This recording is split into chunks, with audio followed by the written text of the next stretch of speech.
नमस्कार दोस्तों, आज मैं आपको राजस्थान की एक वनस्पति के बारे में बताऊंगा, जो विशेष वनस्पति है। आप जिसे देख रहे हैं, ये झाड़ी नुमा है, लेकिन आप इसे देखेंगे कि ये झाड़ी नुमा जो वनस्पति है, ये किस तरह से एक बड़े वृक्ष का रूप ले लेती है। इसका जो वैज्ञानिक नाम है, वो केपेरिस टिसुडुआ है और ये केपेरिस कुल का वृक्ष है, जिसे हिंदी या संस्कृत में जिसे करील कहा जाता है और राजस्थानी में इसे कैर कहा जाता है और ये पूरे राजस्थान में मिलती है। आपको जो ये दिखाई दे रहे हैं लाल लाल, ढेलू इसको बोलते हैं, जिसको पिंजू भी कहते हैं, जो पकने के बाद दिखाई देते हैं। और इसकी खास बात यह है कि इसमें पत्तियां नहीं होती, सिर्फ डालियां होती है और डालियों पे कांटे होते हैं, बाकी कुछ नहीं होता। और ये जो डालियां हैं, ये जमीन से झाड़ी निकलती है और झाड़ी के बाद धीरे धीरे जब ये बड़ा होता है तो ये पेड़ के रूप में हो जाता है। और पेड़ जो आप दिखाई दे रहे हैं, मैं आखिर में आपको बड़ा पेड़ दिखाऊंगा। ये 2 से 3 मीटर और कभी कभी 4-4 मीटर तक भी ऊंचा हो सकता है। इसके डालियों के अंदर जो नारंगी रंग के जो गोलाई में लिए हुए फूल होते हैं, वो आते हैं और झुंड के रूप में ये लगते हैं। मैं इसको आपको दिखाऊंगा, जिसको कैरिये बोलते हैं। और ये जो कैरिये होते हैं, ये बड़े काम की चीज होती है। इसकी सब्जी भी बनती है और अचार भी डाला जाता है।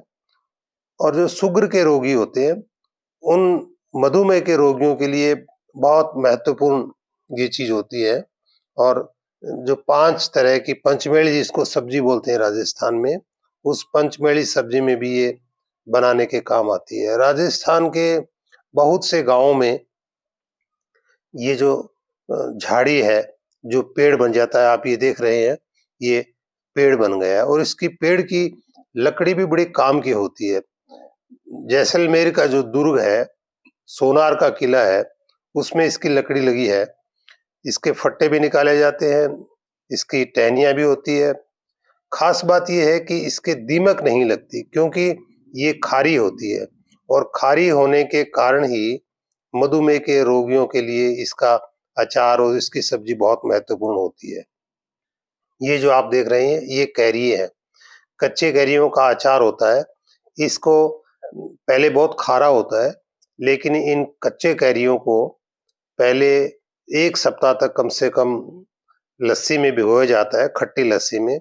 ये पड़ा रहता है, उसके बाद में ये मीठा हो जाता है। उस मीठे होने के बाद में इसकी सब्जी बनाई जाती है और अचार डाला जाता है। ये देखिए, बहुत कहीं आपको बगैर पत्तियों का अगर राजस्थान में वृक्ष देखना है, तो ये एक ही झाड़ी है, एक ही वृक्ष है। आप ये देखिए कितना बड़ा जो है वो कैर का वृक्ष है। ये इतना बड़ा वृक्ष हो जाता है, इस पे पक्षी अपना घोंसला भी बना लेते हैं और पूरा का पूरा वृक्ष जो है वो डालियों से बना हुआ है, कांटों से बना हुआ है। ये जो आप देख रहे हैं, ये चूरू जिले की जो ताल छापर है, उसका वृक्ष है। और बीच में जब जहाँ कहीं भी राजस्थान में आप जाएंगे, तो आपको ये वृक्ष दिखाई देगा। देखिए कितना बड़ा ये पेड़ हो गया है। इसकी छाल भी बड़े काम की होती है और इसकी लकड़ी भी बड़े काम की होती है। ये पूरे राजस्थान में पाया जाता है। ये वृक्ष बड़ी-बड़ी झाड़ियाँ से किस तरह से पेड़ बनता है, आप देख रहे हैं। तो इस तरह से मैं एक-एक करके आपको इन पेड़ों को दिखाऊँगा। ये पिंजू है, जो बाद में मीठे हो जाते हैं, ये भी खाने के काम आते हैं। तो अगले दिन मैं आपको किसी दूसरे वृक्ष के बारे में बताऊँगा। शुक्रिया।